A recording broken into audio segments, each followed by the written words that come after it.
ക്ഷേമ പെൻഷനുകളുടെ ഏതാണ്ട് ആയിരക്കണക്കിന് അപേക്ഷകളാണ് ബന്ധപ്പെട്ട ഉദ്യോഗസ്ഥരുടെ മേശപ്പുറത്തിരിക്കുന്നത്. കഴിഞ്ഞ 7-8 മാസത്തിന് മുമ്പ് കൊടുത്ത അപേക്ഷകളിൽ പോലും ഒരു തീർപ്പുണ്ടാകാത്ത അവസ്ഥയാണ്. അതുമാത്രമല്ല, BPL കാർഡിന് വേണ്ടിയിട്ടുള്ള അപേക്ഷകൾ 10,000-കണക്കിന് അപേക്ഷകൾ ഇവിടെ കിടപ്പുണ്ട്. അതിനൊരു തീർപ്പുണ്ടാക്കിയാൽ മാത്രമേ അർഹതപ്പെട്ട പാവപ്പെട്ടവന് BPL കാർഡ് ലഭിക്കുകയുള്ളൂ. അതിനൊക്കെ ബന്ധപ്പെട്ട ഉദ്യോഗസ്ഥർക്ക് വേണ്ട നിർദ്ദേശം കൊടുക്കണം എന്ന് അഭ്യർത്ഥിക്കുന്നു. അതോടൊപ്പം തന്നെ അറിയിപ്പിന്റെ കാര്യത്തിലാണ് ഇവിടെ വലിയൊരു ചർച്ച വന്നത്. മുമ്പ് ചെയ്തിരുന്നത് നമ്മുടെ ഈ അജണ്ട കൊണ്ടുവരുന്ന ആൾവശം തന്നെ.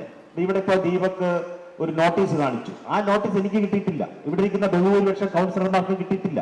അവർ മുഖാന്തരം നേരിട്ട് എത്തിക്കാൻ വേണ്ടിയിട്ടുള്ള ഒരു സംവിധാനം ഉണ്ടാക്കണം. അത് ശ്രദ്ധിക്കണം. ബന്ധപ്പെട്ട കൗൺസിൽ സെക്രട്ടറിക്ക് അതിനുള്ള നിർദ്ദേശം നൽകണം. അത് എല്ലാ കൗൺസിലർമാരും ഈ നഗരപരിധിക്കുള്ളിൽ താമസിക്കുന്നവരാണ്. അതിന് ഈ കമ്മിറ്റികൾ വഴി കൊടുക്കുന്നതിനോടൊപ്പം തന്നെ അതുകൂടി ശ്രദ്ധിച്ചാൽ ആ പരാതിയും പരിഹരിക്കപ്പെടാൻ വേണ്ടി പറ്റും. 2005-2010 കാലഘട്ടത്തിലാണ് ഈ കൗൺസിൽ ഹാൾ നവീകരിക്കുന്നത്. കേരളത്തിലെ ഏറ്റവും വലിയ കൗൺസിൽ ഹാളാണിത്. കോടിക്കണക്കിന് രൂപ അന്ന് ചെലവഴിച്ചുകൊണ്ടാണ് ഈ കൗൺസിൽ ഹാൾ നവീകരിച്ചത്.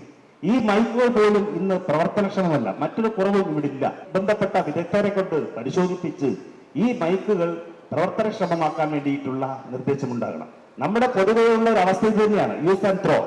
ഇതിന്റെ പരമാവധി മെയിൻറ്റെയിൻ ചെയ്ത് നിലനിർത്തണം എന്നുള്ള അഭ്യർത്ഥനയാണ് എനിക്കുള്ളത്. നേരത്തെ ഇവിടെ പറഞ്ഞതുപോലെ തന്നെ നമ്മുടെ നഗരത്തിലെ ബഹുഭൂരിപക്ഷം സാധാരണക്കാരും പാവപ്പെട്ടവരും ആശ്രയിക്കുന്നത് നഗരസഭയുടെ ആംബുലൻസുകളെയാണ്. വളരെ ദൗർഭാഗ്യകരമാണ്. എന്ത് വില കൊടുത്ത് ഒരു 10-ലധികം ആംബുലൻസുകൾ ലഭ്യമാക്കാൻ വേണ്ടിയിട്ടുള്ള നടപടികൾ കൈക്കൊള്ളണം.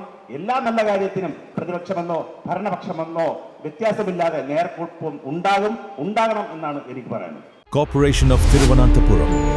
Drishyam News.